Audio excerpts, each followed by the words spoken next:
আমাদের সামনে আবারও রেসিপি নিয়ে চলে আসলাম। আজকে দেখাবো বাগদা চিংড়ি মাছ দিয়ে ফুলকপি আলু দিয়ে ঝোল। দেখো বাগদা চিংড়িগুলো ধুয়ে কেটে বেছে রেডি করে রেখেছি। আর এদিকে কড়াই বসিয়ে দিয়েছিলাম, গরম হয়ে গেছে কড়াইটা। এবার তেল দিয়ে দেবো।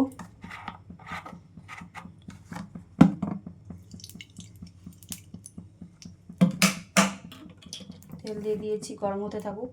আর এদিকে দেখো ফুলকপি আলুগুলো গরম জল দিয়ে একটু ভাপ দিয়ে নিয়েছি, যাতে যে বাজে একটা গন্ধ থাকে সেই গন্ধটা থাকবে না, আর গ্যাস হবে না খেলে।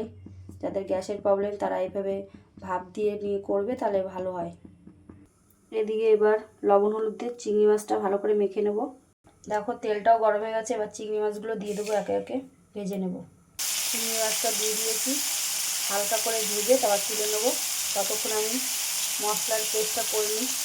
দিয়ে দেখো এবার পেস্টটা করে নেবো। পেস্টের জন্য টমেটো কুচি, একটু কাজু, একটু আদা আর একটু লঙ্কা নিয়েছি। এবার বেটে নেবো, বেটে তোমাদের দেখাচ্ছি। এদিকে আমার মশলার পেস্টটা করা হয়ে গেছে। এবার মাছটা তুলে নেবো গিয়ে। এদিকে দেখো চিংড়ি মাছটা ভাজা গেছে, এবার নামিয়ে নেব। এবার ফুলকপি আলুগুলো ভেজে নেব। ফুলকপিগুলো ভেজে নিচ্ছি, ভালো করে লাল লাল করে ভেজে নেব। ফুলকপিগুলো ভালোভাবে ভাজা গেছে, আর তুলে নেব। আর ফোড়নে একটু গোটা জিরে, এলাচ, দারচিনি, তেজপাতা দিয়ে দিলাম। এদিকে পেস্ট করা মশলাটা দেবো। এর মধ্যে একটু জিরের গুঁড়ো আর কাশ্মীরি লঙ্কার গুঁড়ো দিয়ে দিয়েছি।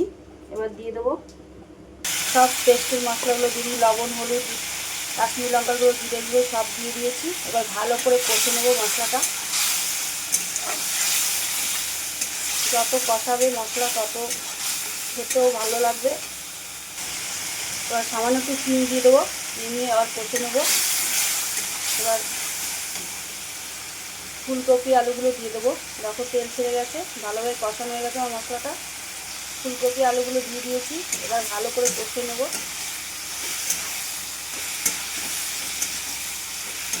আমি যেভাবে করলাম এইভাবে একবার তোমরা বাড়িতে করে দেখবে, সেটা খুব সুন্দর লাগে।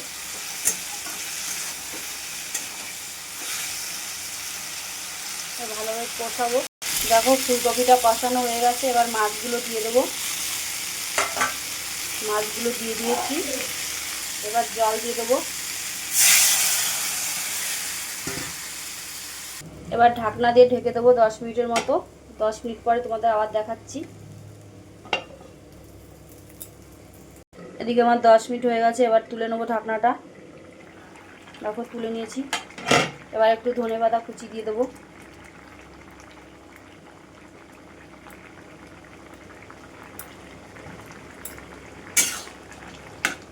তাহলে আমার রান্নার রেসিপি তোমাদের দেখিয়ে দিলাম। ভালো লাগলে একটু লাইক, কমেন্ট, সাবস্ক্রাইব অবশ্যই করবেন, আর বলবেন কেমন হয়েছে আমার রান্নার রেসিপিগুলো। আমি আমার মতো করে দেখিয়ে দিলাম, আপনারা অন্যভাবেও করতে পারেন। এভাবে করলে খেতে ভালো লাগে, তার জন্য আপনাদের এইভাবে দেখিয়ে দিলাম আজকে। এবার নামিয়ে দেবো। একটু গরম মশলা দেবো, ভুলে গেছিলাম বলতে। একটু গরম মশলা দিয়ে নামিয়ে দেবো। গরম মশলা দিয়ে দিয়েছি, এবার নামিয়ে দেবো।